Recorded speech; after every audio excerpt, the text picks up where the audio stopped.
Suscríbete a Venganza Perfecta. Nos encantaría saber desde qué parte del mundo nos acompañas. Cuéntanos en los comentarios. Ahora, sumerjámonos en la historia de hoy. Aprendí a hablar chino mandarín en una ciudad a orillas del río Yangtze en 1978, a 10,000 kilómetros de casa, porque un ingeniero de presas de Wuhan me dijo que si quería entender el agua, tenía que entender a las personas que vivían a su lado. Tenía 26 años. Pasé 2 años aprendiendo ambas cosas. 46 años después, ese idioma salvó mi casa, a mi familia y mi vida. Pero ya llegaré a eso. Los palillos chinos fueron lo primero que notó mi yerno. Era Nochebuena, 24 de diciembre de 2024, en la casa de Viviana y Sangli en la zona exclusiva de Boca del Río. Pavó, ensalada de manzana, romeritos, pan de elote, todo el festín tradicional mexicano, además de algunos platillos chinos que la madre de Sangli, Minglin, había preparado, empanadas al vapor, dumplings, panceta de cerdo estofada, verduras salteadas con ajo. La mesa de mi hija siempre era así, una colisión entre Veracruz y Hangzhou, y me encantaba. Lilia, mi nieta de 7 años, estaba sentada a mi lado, mostrándome un dibujo que había hecho en la escuela. Un pavo que parecía tener 6 patas. Augusto, de 4 años, estaba en su silla de bebé, desarmando metódicamente un bollo de pan en partículas tan pequeñas que podrían clasificarse como un nuevo estado de la materia. Viviana se movía entre la cocina y el comedor con la intensidad controlada de una mujer que había heredado la creencia de su madre de que nadie debía levantarse de la mesa con hambre, y que se ofendía personalmente por los platos vacíos. Y yo estaba comiendo dumplings con palillos chinos. Sangli me miró desde el otro lado de la mesa. Suegro, es bastante bueno con esos. Me encogí de hombros. He tenido algo de práctica. No sabía que podía usar palillos chinos. Hay muchas cosas que no sabes sobre mí, Sergio. Él se rió. Tenía una buena risa. Mi yerno. Cálido, relajado, la risa de un hombre que había aprendido a hacer sentir cómodos a los mexicanos. Lo había estado haciendo desde que llegó a este país desde Hangzhou en 2005, 19 años calibrando su encanto a la frecuencia exacta que tranquilizaba a las personas. Era muy bueno en eso. Yo mismo había estado encantado durante la mayor parte de una década, pero ya no lo estaba. Solo que aún no sabía por qué. Algo me había estado molestando durante meses. No un hecho, ni un descubrimiento, solo un presentimiento. La sensación que tienes cuando un muro de carga no está del todo a plomo y el piso de arriba ha empezado a hundirse medio centímetro. Imperceptible para cualquiera que no esté entrenado para notarlo, pero obvio para un hombre que pasó más de 40 años como ingeniero civil asegurándose de que las cosas de las que depende la gente no se derrumben. Algo en mi vida no estaba a plomo y no podía verlo. Aún no. La cena terminó de la manera en que terminan las cenas de Nochebuena, lentamente, repitiendo porciones y con quejas de estar demasiado llenos, seguidas inmediatamente por peticiones de postre. Viviana llevó a Lilia y a Augusto al baño a lavarse las manos. La puerta de la cocina se cerró detrás de ella, y por primera vez esa noche, me quedé solo en la mesa con Sangli y su madre. Minglin tenía 68 años. Había llegado desde Hangzhou 2 semanas antes para una de sus habituales estancias de 3 meses. Casi no hablaba español, solo unas pocas palabras, hola, gracias, hermosos nietos, pero ella y yo siempre nos habíamos comunicado a través de sonrisas, gestos y el lenguaje universal de los abuelos que aman a los mismos niños. Me agradaba, o eso creía. Sangli le sirvió más té a su madre. Empezaron a hablar en mandarín. Esto era normal. Siempre hablaban en mandarín entre ellos. Yo lo había estado escuchando en las reuniones familiares durante 9 años, un agradable zumbido de fondo de tonos y ritmos que todos en la familia asumían que para mí era tan incomprensible como el canto de los pájaros. Todos asumían mal. Yo había estado entendiendo cada palabra que decían desde hacía 9 años. Cada conversación en cada cena, cada comentario en la cocina, cada llamada telefónica que Sangli tomaba en la otra habitación, pensando que las paredes y la barrera del idioma lo hacían invisible. Lo entendía todo. Solo que nunca había tenido una razón para decirlo, hasta ahora. Sangli miró hacia la puerta de la cocina, confirmó que Viviana se había ido. Luego se volvió hacia su madre y dijo, en mandarín, las palabras que terminaron su matrimonio, su plan y su lugar en mi familia. El viejo ya cedió todo. La casa es nuestra ahora. Solo tenemos que esperar a que el viejo se muera. Mis manos dejaron de moverse. El dumpling que estaba levantando quedó suspendido entre el plato y mi boca, sostenido por unos palillos que de repente se sentían muy pesados. Minglin tomó un sorbo de su té. Bien. ¿Por cuánto tiempo crees que se vea sano? Sangli se recostó. Tiene 72 años. Podrían ser 10 años, pero el poder notarial significa que podemos empezar a mover dinero ahora. Para cuando Viviana se dé cuenta, será demasiado tarde. Minglin asintió. Ruka Bei. ¿Y si Viviana hace preguntas? Sangli sonrió. Esa sonrisa cálida, encantadora y calibrada en la que yo había confiado durante 9 años. Yo me encargo de Viviana. Ella confía en mí. No entiende de finanzas. Es veterinaria. Cuida animales, no dinero. Solté los palillos. No rápido, no enojado, sino lenta y deliberadamente. De la misma manera en que sueltas una herramienta cuando terminas un trabajo y la obra te ha mostrado algo que no esperabas encontrar. De la misma manera en que mi padre dejó su taza de café la mañana en que me dijo que mi madre tenía cáncer, con cuidado, como si la taza fuera lo único que mantenía unido al mundo y, si la soltaba mal, todo se haría añicos. Los palillos tocaron la mesa sin hacer ruido. Los coloqué paralelos, uno al lado del otro, limpios y precisos, de la manera en que me había enseñado en Buan una mujer llamada profesora Lin, quien me dijo que la forma en que un hombre maneja sus palillos te dice todo sobre cómo maneja su vida. La mesa se quedó en silencio. Sangli y Minglin me estaban mirando. Tal vez sintieron algo. Tal vez el silencio tenía una cualidad diferente al silencio normal de un anciano que no entendía lo que se estaba diciendo. Tal vez fue mi rostro. No sé qué estaba haciendo mi rostro. Sé lo que estaba haciendo mi corazón. Se estaba rompiendo, pero rompiéndose silenciosamente, de la manera en que el concreto se agrieta bajo demasiada carga. Interno primero, invisible, y luego todo a la vez. Miré a mi yerno, el hombre que mi hija amaba, el padre de mis nietos, el hombre que se había sentado en la mesa de mi cocina y me había ayudado a firmar documentos que ahora entendía que estaban diseñados para robarme todo lo que tenía. El hombre que estaba esperando a que yo muriera para poder vender mi casa. Y le dije, en el mandarín que había aprendido hace 46 años de ingenieros, profesores, taxistas y dueños de tiendas de fideos en una ciudad a orillas del río Yangtze. El viejo entendió cada palabra que acaban de decir. Y el viejo no va a morir en silencio. 5 segundos. Ese fue el tiempo que duró el silencio. Lo sé porque el reloj en la pared del comedor era uno de esos viejos modelos analógicos con un segundero que marcaba lo suficientemente fuerte como para escucharse cuando la habitación estaba lo suficientemente en silencio. Y conté 5 tic-tacs en el silencio entre mi última palabra y el primer aliento de Sangli. En esos 5 segundos, vi el rostro de mi yerno sufrir una transformación que recordaré por el resto de mi vida. El encanto se disolvió, no se desvaneció, se disolvió, como una máscara arrojada al agua.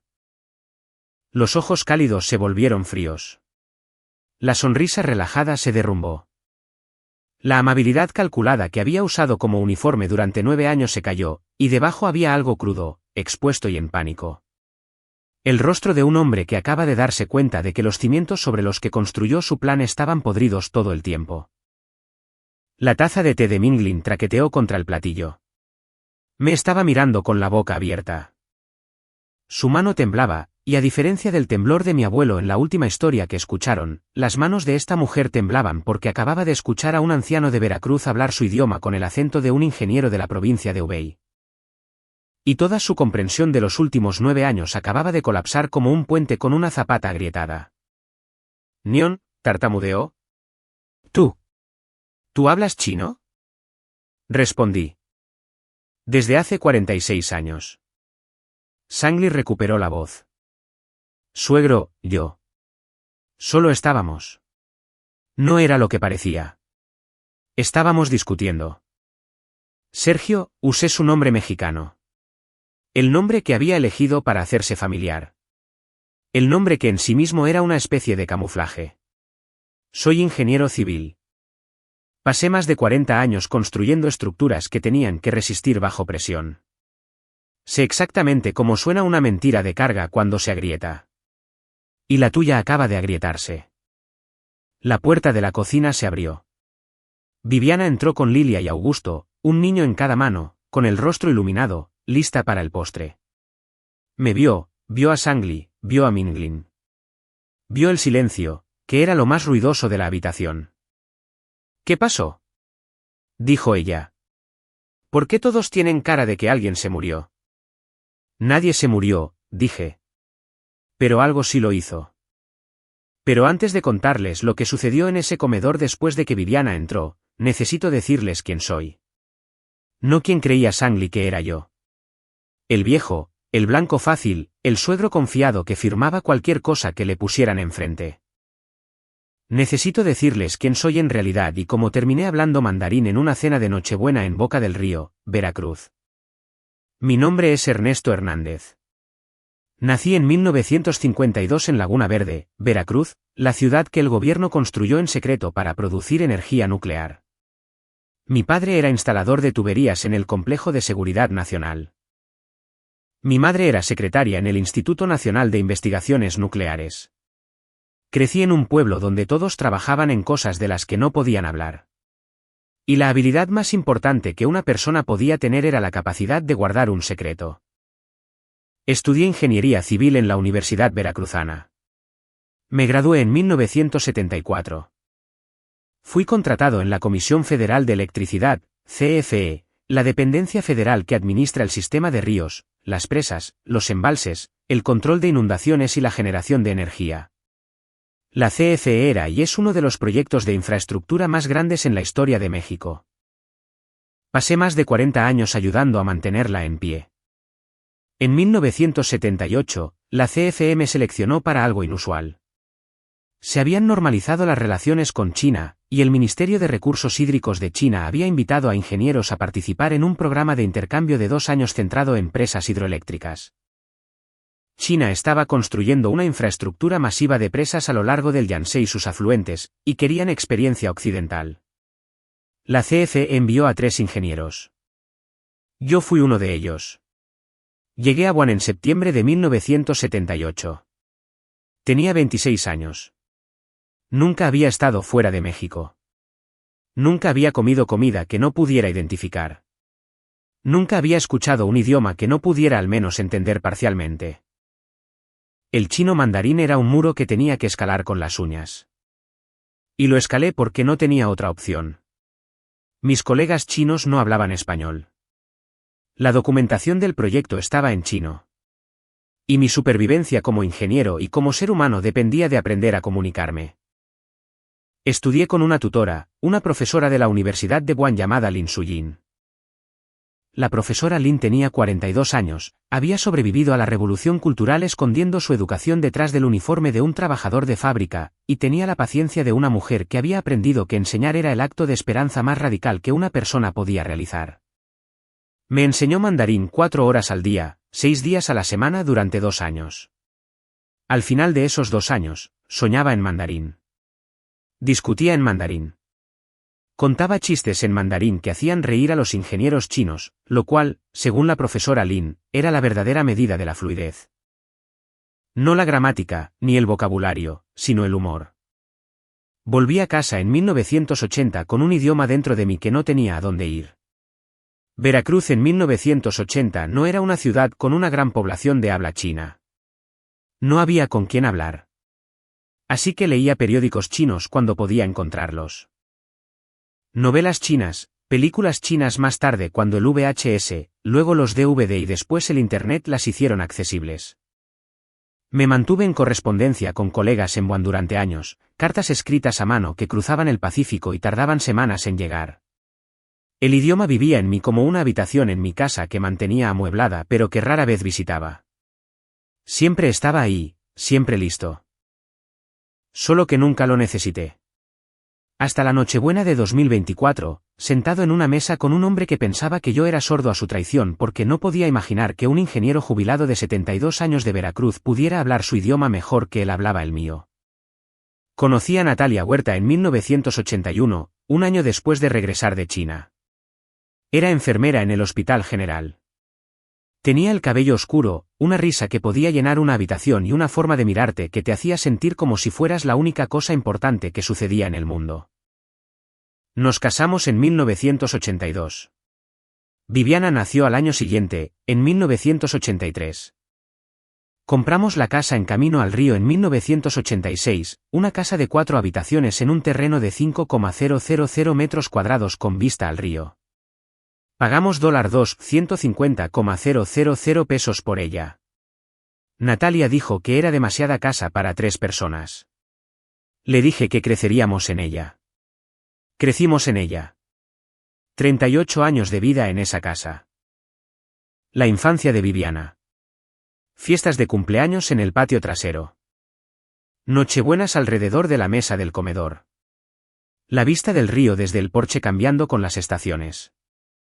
Frío en enero, verde en julio, dorado en octubre. Natalia plantó un huerto en el lado sur que producía tomates tan grandes que los vecinos la acusaban de brujería. Natalia murió el 14 de marzo de 2020. Un derrame cerebral. Estaba en el huerto cuando sucedió. La encontré junto a las jaulas de los tomates, de rodillas, con las manos en la tierra. Tenía 67 años. Habíamos estado casados durante 38 años. Y cuando ella se fue, la casa en Camino al Río se volvió muy, muy silenciosa. El duelo te hace vulnerable. Ahora lo sé. También lo sabía entonces. En la forma abstracta en que los ingenieros saben las cosas, teórica y estructuralmente, sin la experiencia vivida de sentir que el suelo cede bajo tus pies. Cuando Natalia murió, el suelo cedió, y Sang-Li Chen estuvo ahí para llenar la grieta. Empezó a visitarme más, semanalmente, luego 2 veces por semana. Traía a los nietos, lo cual era lo único garantizado para sacarme del sofá y de la niebla.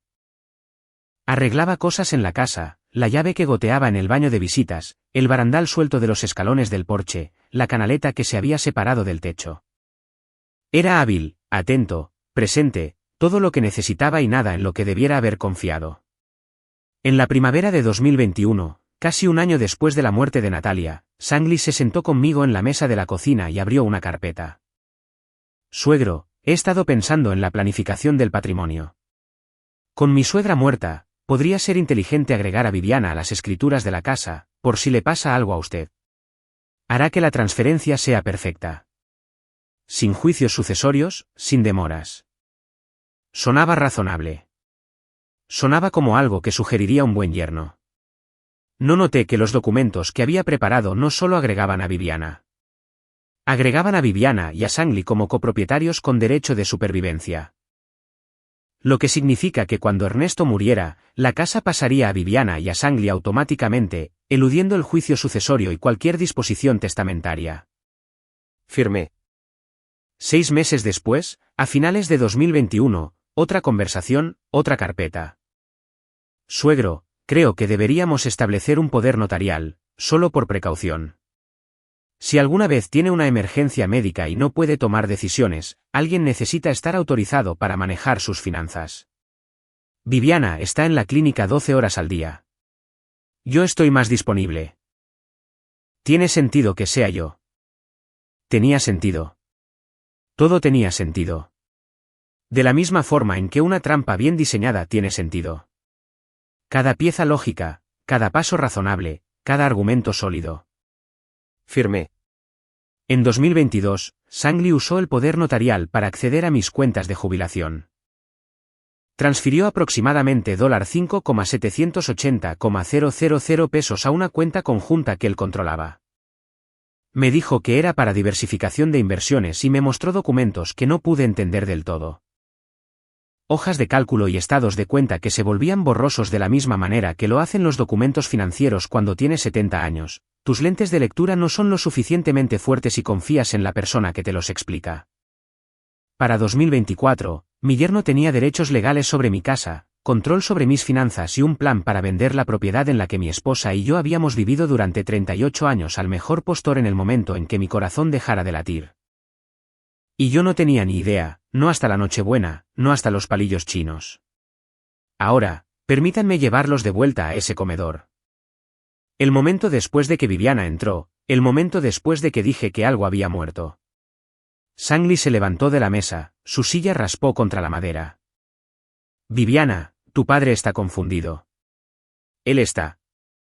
No estoy confundido, Sergio. Entendí cada palabra que le dijiste a tu madre. Cada palabra. Viviana me miró. Papá, ¿hablas mandarín con fluidez? ¿Desde 1978? Nunca me lo dijiste. Nunca surgió el tema. La miré. Mi hija, mi única hija, la bebé que sostuve en esta misma casa hace 41 años. Viviana, siéntate. Necesitas escuchar lo que tu esposo acaba de decir de mí, de ti, de esta familia. Se sentó lentamente. De la forma en que te sientas cuando sientes que el suelo se mueve. Se lo conté palabra por palabra.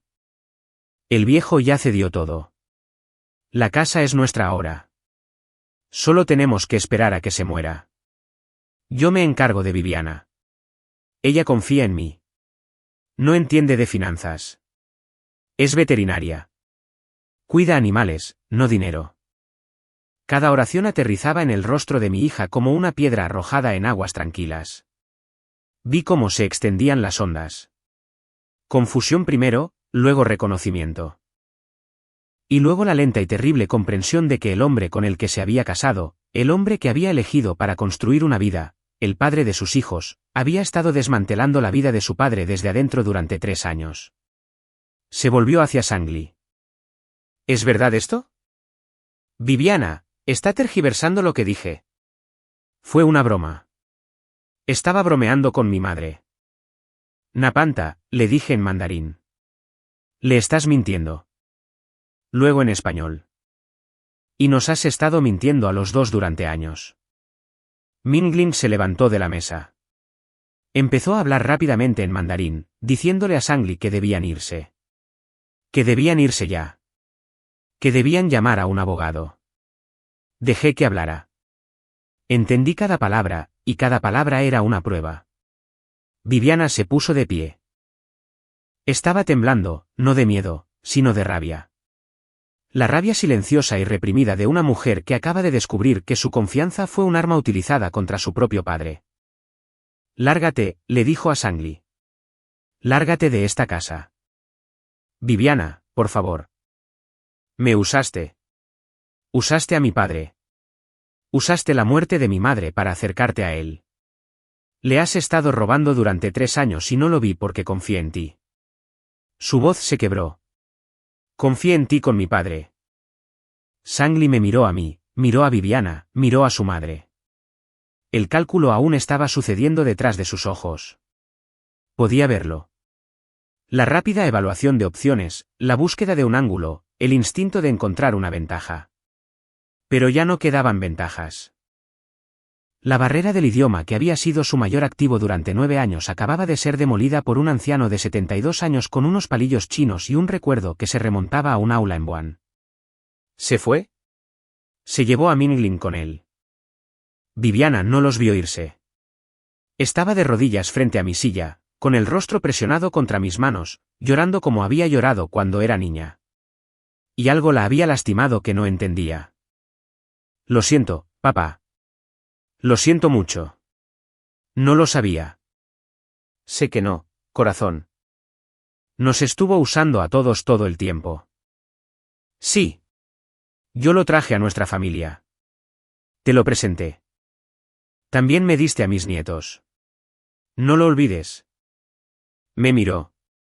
Con lágrimas corriendo. El rímel arruinado. Los mismos ojos castaños que tenía su madre. Los ojos que veían lo bueno en todo. Incluso cuando lo bueno estaba enterrado bajo años de engaño. ¿Desde cuándo hablas mandarín? Desde antes de que nacieras. ¿Por qué nunca me lo dijiste? Lo pensé. Porque en Laguna Verde, donde crecí, lo más importante que podía hacer una persona era guardar un secreto. No oculté este a propósito. Solo nunca pareció importante hasta esta noche. Nos salvó. Salvó la casa.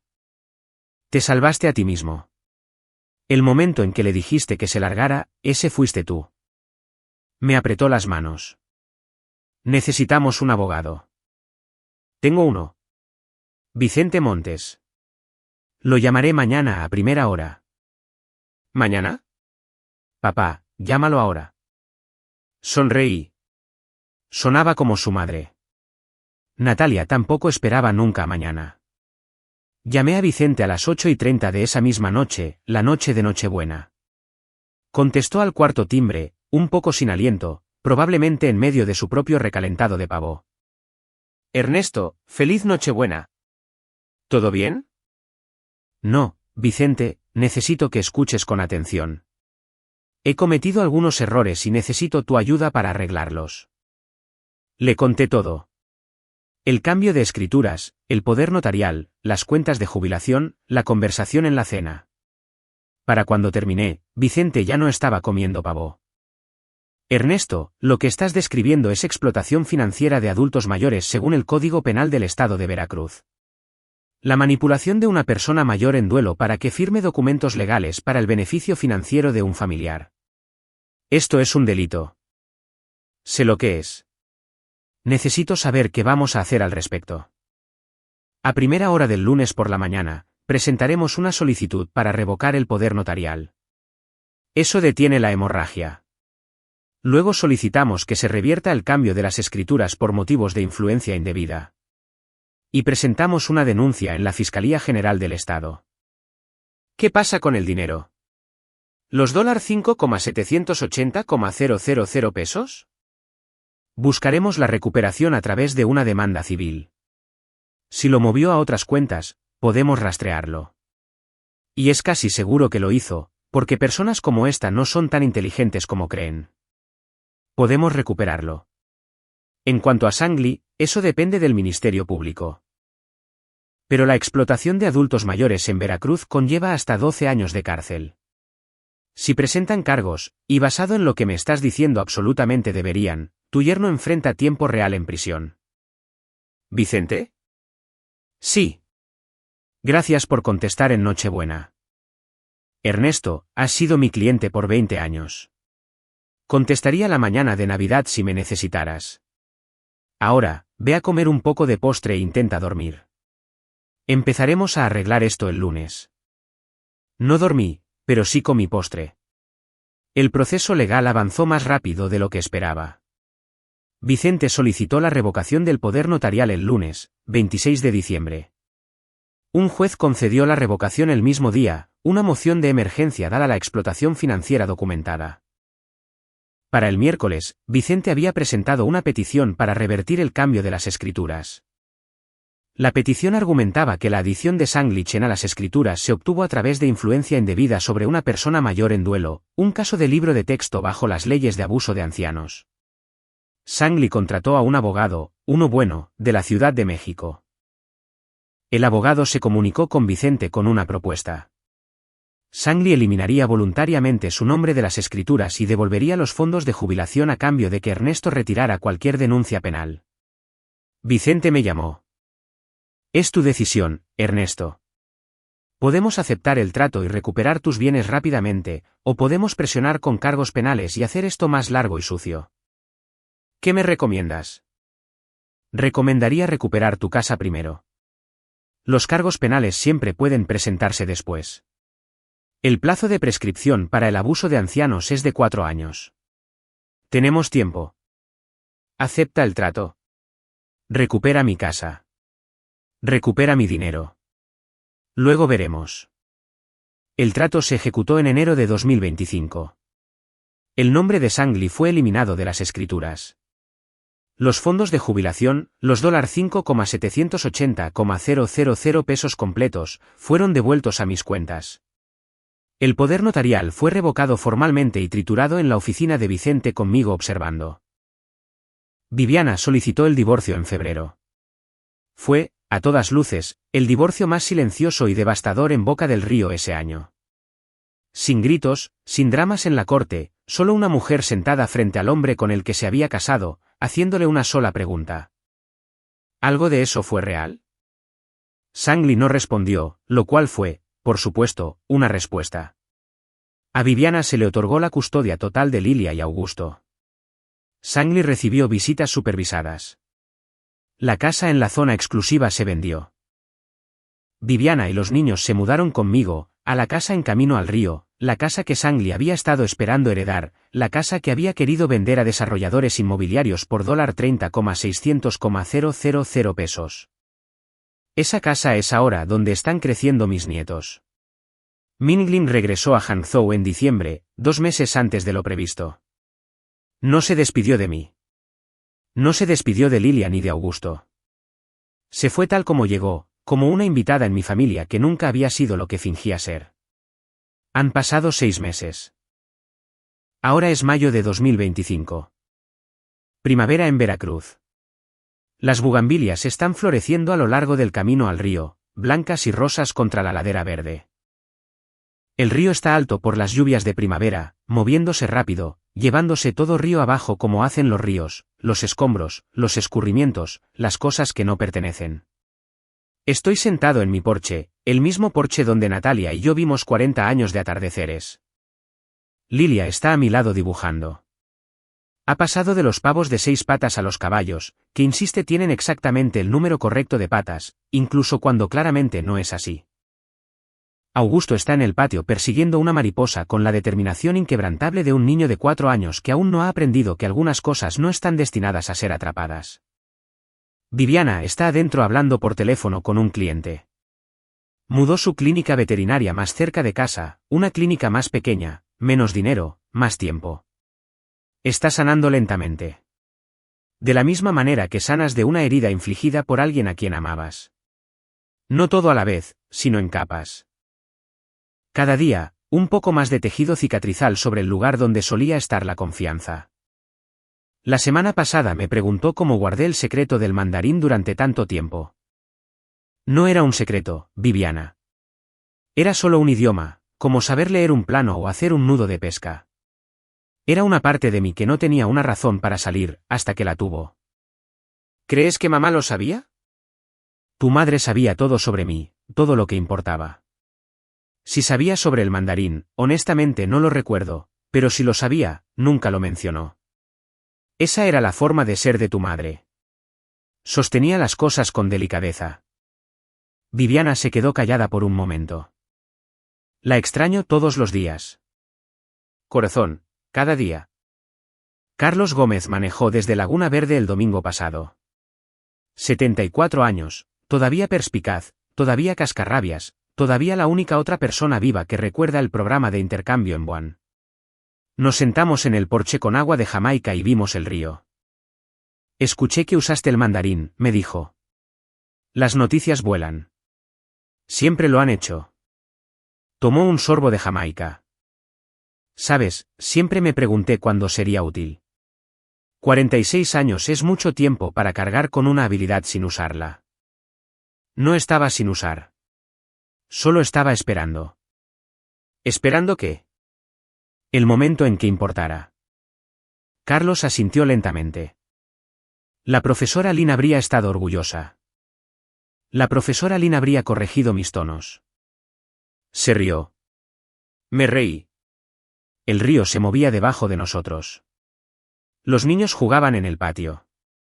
Y la casa seguía donde siempre ha estado, en 5,000 metros cuadrados frente al río que mi esposa y yo compramos en 1986 por $250,000 pesos. La casa que un hombre intentó robarme mientras yo estaba sentado en su mesa comiendo dumplings con los palillos que aprendí a usar en una ciudad en el río Yangtze en 1978. Pensó que yo era solo un anciano, un suegro confiado, un blanco fácil. No sabía que los ancianos de Veracruz guardan secretos de la misma manera que las montañas guardan carbón, profunda, silenciosamente, y por mucho, mucho tiempo. Natalia, si puedes escucharme, la casa está a salvo. El huerto está creciendo.